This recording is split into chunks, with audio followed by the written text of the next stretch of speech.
milieu de vous, reviendra de la même manière, il reviendra de la même manière que vous l'avez vu allant au ciel.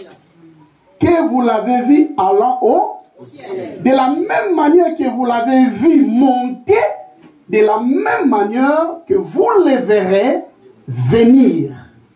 Alléluia. Amen. Quelle espérance du retour de Jésus-Christ. Est-ce qu'on peut acclamer pour la parole? On peut acclamer pour cette grande lecture. Cette déportion des Écritures est très puissante. Alléluia. Amen. Premièrement, nous avons eu les témoignages de Jésus-Christ lui-même qui promet que là où il est allé, son souhait, son plus grand désir est de revenir nous prendre, afin que là où il est, nous y soyons aussi. C'est de sa propre bouche. Ce n'est pas quelqu'un qui parle, mais c'est Jésus qui parle. Quelle espérance! Alléluia.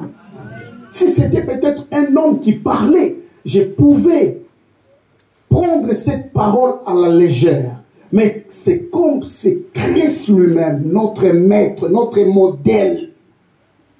C'est lui en qui nous avons cru, en qui nous plaçons toute notre confiance, notre espérance. Nous croyons à cette parole.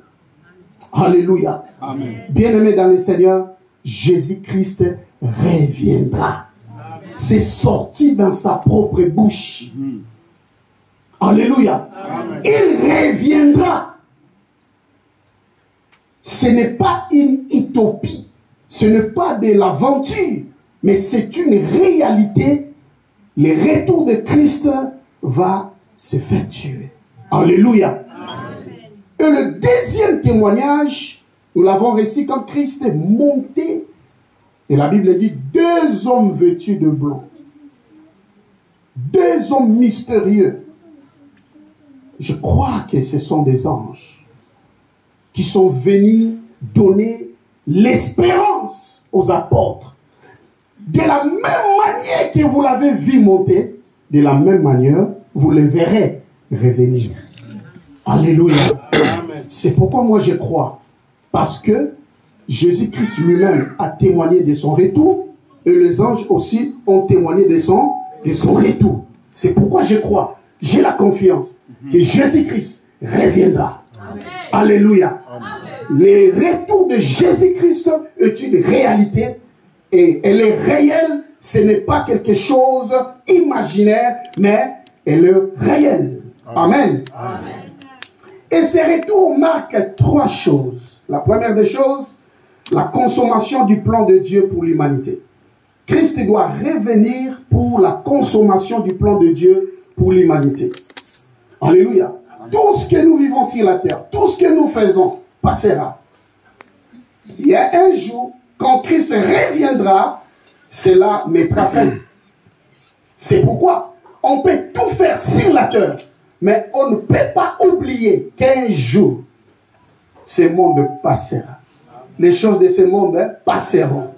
Et Jésus-Christ reviendra. Il reviendra pourquoi? Pour prendre les siens. Pas pour prendre tout le monde. Alléluia. Amen. Il reviendra pour prendre les siens. Amen. Amen. Et deuxième, le retour de Jésus marque le jugement des nations. Quand il reviendra, c'est pour marquer le jugement des nations. C'est-à-dire que nous vivons sur la terre, mais il y a un jour, il y a un jugement. Le jugement existera un jour. Nous serons jugés de nos actes, nous serons jugés de nos comportements, nous serons jugés de nos caractères, nous serons jugés de notre marche, nous serons jugés de nos infidélités, nous serons jugés de tout ce que nous pratiquons, de tout ce que nous faisons sur la terre. Et le retour de Jésus marque, pour la troisième des choses, l'établissement définitif du règne de Dieu.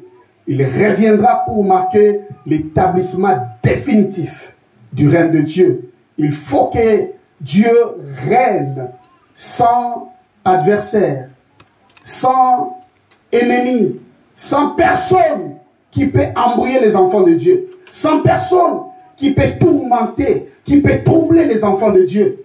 Nous vivons encore sur la terre. Les diables existent. Ils nous troublent. Ils nous combattent. Ils nous mettent des coques à jambes. Ils nous mettent des coups parfois. Mais cela prendra fin.